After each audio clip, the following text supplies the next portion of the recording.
Thanks for coming back. Playing sports, specifically playing football, gets you ready to be successful in life.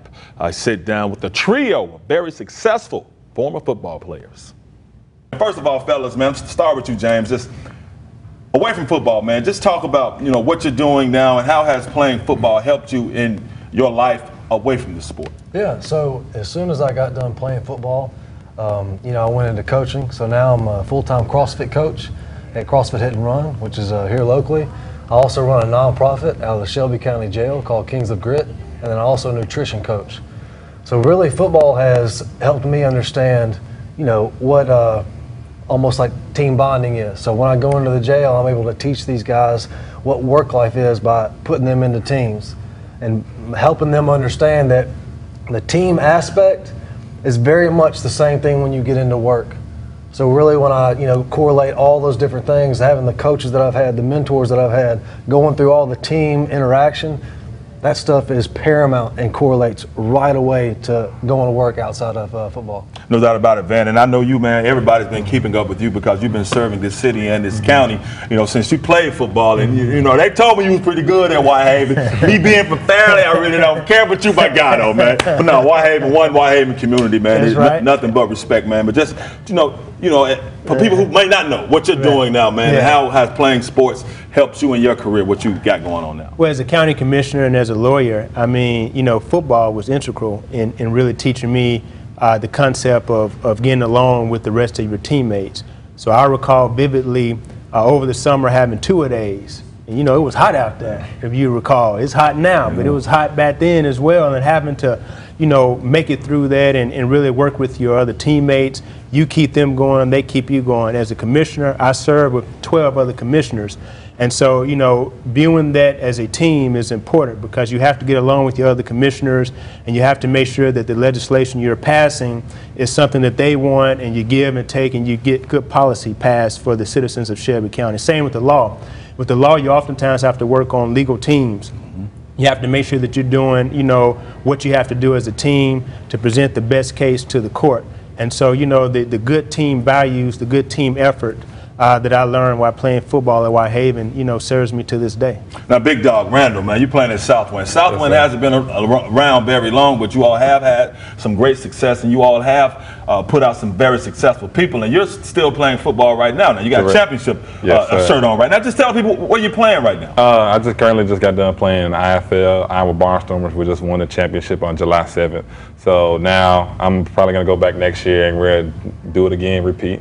And how was playing for Southwind and in that community, man, and for that very proud and good football team, even though that school hasn't been around a long time? How has that helped you, be a professional? Because, you're still relatively young, so you still have that football kind of mindset. Right. How has that helped you in the league you're playing with now? It has helped me to look at the league look at everybody that's on your team as a family member. Don't look at it as it's just a business aspect of just, I'm just playing football with someone just to play.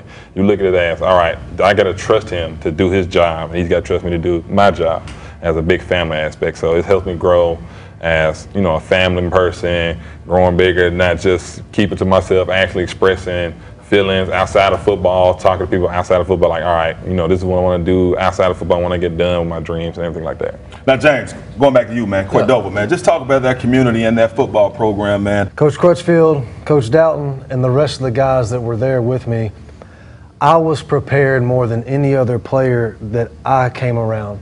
Everywhere that I went, I was looked at as a leader, and I 100% give that to those guys that were there, those coaches that instilled that and made that a norm from day one. Inspirational quotes on the wall, all the different tapes that they sent from all the different colleges that were all over the whiteboard. We even had people from other high schools getting coached out and to send more tape out. But everything was family from the very get-go. Everything was about camaraderie. Everything was about pride in what we do, our culture. So I took that and ran with it. I was prepared everywhere I went from there, jobs, other football teams, everything. And I 100% give that to them and the culture that they have, and that's why that team has success, because it is a norm as soon as you walk in. That is what we stand for, period.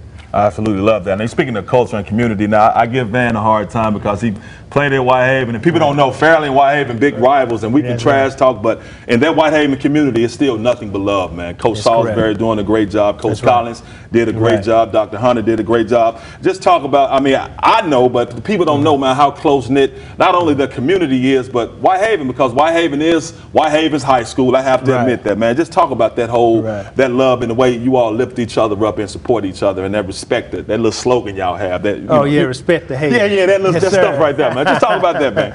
Well, I mean, it's really a lot of love, and it's great to see a community. Dr. Vincent Hunter, of course, is the principal now, and he's keeping that legacy moving forward. Coach Salisbury and I attended Whitehaven together, and we played on the same team. But what I want to stress is that Coach Collins always, looked at us as his boys. I mean, he was a second father to many of us. And, really having that respect for him, he not only checked, on the football field, he checked you in the classroom. He made sure that your home environment was good. If you messed up in school, you're going to have to face Coach Collins along with your parents. If you messed up out in the neighborhood, you got to go see Coach Collins. So really having him as a father figure to many of the young men in that community served us well, and you see that legacy through what Coach Salisbury is doing and what Dr. Hunter is doing. So again, these guys are talking about family, and we had the rivalry with Fairleigh, but it was all love in Whitehaven, because you had Hillcrest down the street, and it was just a wonderful time to be in the Whitehaven community and a wonderful time to play on the football team. Now, Randall, Southwind, who was your coach, man? Seth Miller? Seth Miller. Seth Miller, my guy. It's a Fairleigh guy.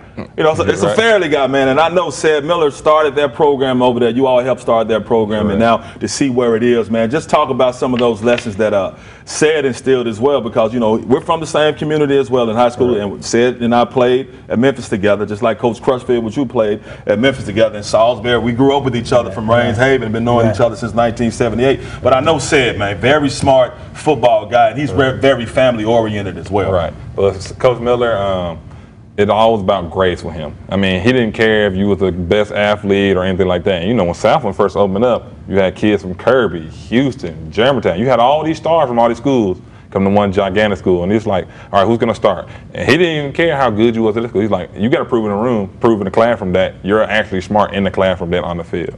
So I took a lesson that he really wanted us to do better than just playing football and get somewhere higher, even if we didn't get a scholarship. Just get a scholarship for being smart, academically smart. I thank you all, James, yes, sir, yes, sir. Cordova, Van, Whitehaven, Big Randall from Southwind, man. If I had an offering plate, I'd send it around, man, and then tip myself, man, because you all did an absolutely great job. Thank you all for joining us, man. And thank you all for joining us. Well, these great words of wisdom from these wonderful men who are successful in life, successful in their careers, and you can be too.